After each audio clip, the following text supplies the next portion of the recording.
Hello students, I am Vijay Upadhyay and now I will explain the science of class 7 lesson 2. Students, इसके पहले हम लोग page number 14 पढ़ रहे थे जिसमें हम लोगों ने ह्यूमन डाइजेस्टिव सिस्टम और एलिमेंट्री कैनाल के डिफरेंट पार्ट्स के नेम पढ़े हुए थे और फिगर भी देखा था. स्टूडेंट्स, आपका ये बहुत ही इंपॉर्टेंट वर्क है कि ह्यूमन डाइजेस्टिव सिस्टम को आप लोग खूब बढ़िया से बुक से देख करके ड्रा करना सीख लीजिए और आप इसके हर पार्ट्स के नेम को लर्न कर लीजिए. ये बहुत ज़रूरी है. स्टूडेंट्स, आज हम लोग पेज नंबर 15 पढ़ेंगे और समझेंगे. स्टूडेंट्स, हम लोग पेज नंबर 15 को स्टार्ट करते हैं.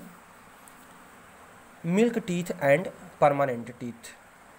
हमारे मुंह में जो मिल्क टीथ होते हैं, बचपन में जो दूध के दांत होते हैं, और उसके बाद जब वो टूटते हैं तो जो परमानेंट टीथ निकलते हैं, जो जीवन भर लगभग हमारे साथ रहते हैं, उनके बारे में समझिए. We all go through the stage where our teeth starts falling in our childhood. बचपन में एक अवस्था हम सभी के साथ ऐसी आती है जिसमें हमारे दांत टूट करके गिरने लगते हैं. The first set of teeth grows during infancy. जो पहला सेट होता है दांतों का, यह हमारे बचपन में उगता है, इन्फेंसी पीरियड में. Which often come in by age third and they fall off at the age between 6 to 8 years. ये लगभग जब हम 3 साल के होते हैं तब हमारे मुंह में आना शुरू करते हैं और 6 से 8 साल के आते आते जब हम इतने बड़े हो जाते हैं तो लगभग ये सभी दांत टूट करके गिर जाते हैं. किसी किसी के इससे ज़्यादा भी अवस्था होती है, तब भी टूट करके गिरते रहते हैं. These are termed milk teeth. ये जो दांत बचपन में उगते हैं और टूट के गिर जाते हैं, इन्हें हम मिल्क टीथ कहते हैं. The second set of that replaces them are called permanent teeth.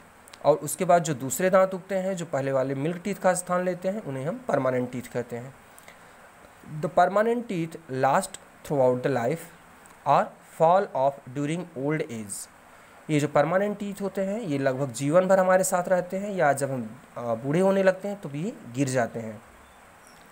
और maybe due to some dental disease, या ये किसी रोग के कारण, जो डेंटल डिजीज़ होती हैं उसके कारण ये टूट करके गिर जाते हैं.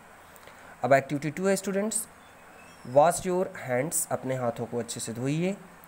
Wide open the mouth and look into the mirror. मुंह को अपने खूब खोलिए और शीशे में अपना मुंह देखिए. Using index finger feel the teeth and count them. आप अपने इंडेक्स फिंगर का यूज़ करके दांतों को देखिए और ज़रा उन्हें गिनिए. What do you feel. आपको क्या लगता है, आपने क्या महसूस किया. How many kinds of teeth could you observe. कितनी तरह के दांत आपके मुंह में हैं, आपने ये नोटिस किया. Now take a piece of bread और an apple and bite it. अब आप एक ब्रेड लेकर के या एप्पल लेकर के उसे अपने दांतों से काटिए. Find out the teeth used for biting. देखिए कि कौन से दांत काटने में हेल्प कर रहे हैं. कटिंग, जब हम खाना कट करते हैं तो कौन से दांत उसमें हेल्प करते हैं. पियर्सिंग, जब हम अपने खाने को चबाने लगते हैं तो कौन से दांत हेल्प करते हैं. तो इस तरह से देखिए कि आप हमारे जो अलग अलग मुंह में दांत हैं ये क्या क्या काम कर रहे हैं. आप ज़रा एक बार इनको देखिए. Also find out the ones used for chewing and grinding the food we eat. आप इस पर भी ध्यान दीजिए कि कौन से दांत जो होते हैं चबाने में और भोजन को ग्राइंड करने में मदद करते हैं. And record your findings in table point 2.2. और अपने नीचे के टेबल में रिकॉर्ड करिए. तो students, cutting and biting teeth जो होते हैं ये इंसाइजर्स होते हैं. पियर्सिंग एंड टीयरिंग टीथ ये कैनाइन होते हैं. और चीविंग एंड ग्राइंडिंग टीथ ये मोलर्स और प्रीमोलर्स होते हैं. इनकी संख्या कितनी है आप ये ध्यान से देखिए. अब हम आते हैं नीचे.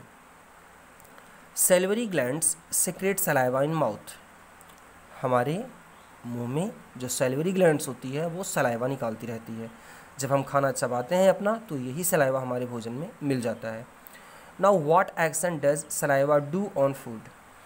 यह सलाइवा जो हमारे मुंह में आ रहा है ये खाने का करता क्या है. Let us find out. अब हम इसे समझते हैं. स्टूडेंट्स, नीचे एक्टिविटी 3 दी गई है. अब हम इस एक्टिविटी 3 को ज़रा समझेंगे. Take 2 test tubes and label them A and B. हम 2 टेस्ट ट्यूब लेते हैं और उसमें ए और बी लिख देते हैं. Put 1 teaspoonful of boiled rice in test tube ए.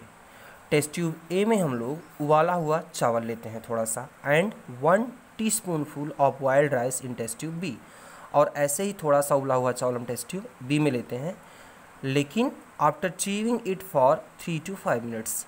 जो बी में चावल पर उबले पड़े हुए हैं इसको हम अपने मुंह में थोड़ी देर के लिए 3 से 5 मिनट के लिए हम इसको चबा के फिर टेस्ट ट्यूब में रखेंगे।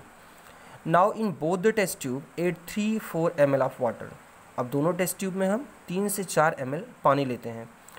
टेस्ट ट्यूब ए में भी जो हमने उबला हुआ चावल लिया हुआ है इसको भी हम हाथ से क्रश कर देते हैं, तो जिससे ये बहुत छोटा छोटा ये भी हो जाता है। दोनों में जब हम पानी मिला लेंगे, इसके बाद आफ्टर वाटर इज एडेड, जब हमने पानी मिला लिया, pour 2-3 drops of iodine solution in both the test tube and observe. दोनों टेस्ट ट्यूब में हम आयोडीन सोल्यूशन डाल के देखते हैं कि क्या होता है। डज कलर चेंजेस, क्या कलर बदल गया? In any of the test tube, किसी टेस्ट ट्यूब का कलर बदला? Why the change in colour takes place, और ये कलर क्यों बदला? Discuss change with your teacher and with other students. आप अपने टीचर से और दूसरे स्टूडेंट से इसको डिस्कस करिए। The sugar present in food broken down into starch by saliva. हमारे भोजन में जो स्टार्च होता है, जो एक तरह का कार्बोहाइड्रेट होता है, उसको हमारा सलाइवा तोड़ देता है। स्टूडेंट्स, आप इस प्रैक्टिकल को ज़रा समझिए। जिस टेस्ट ट्यूब बी में आपने अपने मुंह से क्रस्ड राइस रखे हुए थे, उसका स्टार्च सलाइवा ने तोड़ दिया और वह वायलेट कलर में आयोडीन डालने के बाद भी नहीं बदलता है। लेकिन जो टेस्ट ट्यूब ए होता है, जिसमें स्टार्च उपस्थित है क्योंकि उसमें सलाइवा नहीं मिला था, उसको हमने सीधे टेस्ट ट्यूब में डाला था, वह वायलेट कलर का हो जाता है जब हम उसमें आयोडीन डालते हैं। तो इस तरीके से स्टार्च टेस्ट को करके हम जान सकते हैं कि सलाइवा हमारा वर्क क्या करता है। सलाइवा, हम ये जान जाते हैं इस टेस्ट के बाद कि सलाइवा हमारा स्टार्च को तोड़ता है, ब्रेक डाउन करता है। द टंग, अब हम जीभ पर आते हैं। ए फ्लसी मस्कुलर ऑर्गन, जो एक मस्कुलर ऑर्गन होता है, located on the floor of the mouth, हमारे मुंह के निचले जबड़े की तरफ पाया जाता है। Is an extremely mobile structure, यह ये मूव करता है, हम इसे मूव करा सकते हैं अपनी जीभ को। It is free at the front, सामने से यह फ्री होता है। That can be twisted in all directions, और यह हर डायरेक्शन में, आप इसे अगर ध्यान से देखेंगे तो इसमें छोटे छोटे ट्विस्टिंग्स पाई जाती हैं। What are the functions of the tongue, what are the functions of the tongue, इस जीभ का काम क्या है? The tongue is an important organ used for talking, tongue का यूज हम कहाँ कहाँ करते हैं? टॉकिंग में। चीविंग, खाना चबाते समय जीभ हमारी बहुत हेल्प करती है। एंड swallowing, और जब हम खाने को निगल रहे होते हैं अपने पेट में चबाने के बाद। During the chewing it mixes saliva with the food and help to swallow it, जब हम खाने को अपने चबा रहे होते हैं, दांतों से च्यू कर रहे होते हैं, तो जीभ जो हमारी टंग होती है, यह सलाइवा को भोजन में अच्छी तरह से मिलाने का काम करती है और उसके बाद भोजन को swallow करने में, निगलने में भी हेल्प करती है। We get the taste of food on our tongue as it is able to detect different taste of food through the taste buds।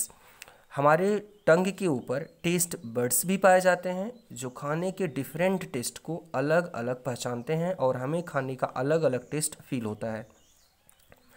Try to find out the position of taste buds with the help of an activity, और एक activity से हम taste buds की position को समझेंगे। Students, page number 15 ही तक आज हम पढ़ाएंगे। नेक्स्ट पेज हम आपको अगले दिन पढ़ाएंगे। आप लोग इसको ध्यान से पढ़िए और समझिए। Thank you.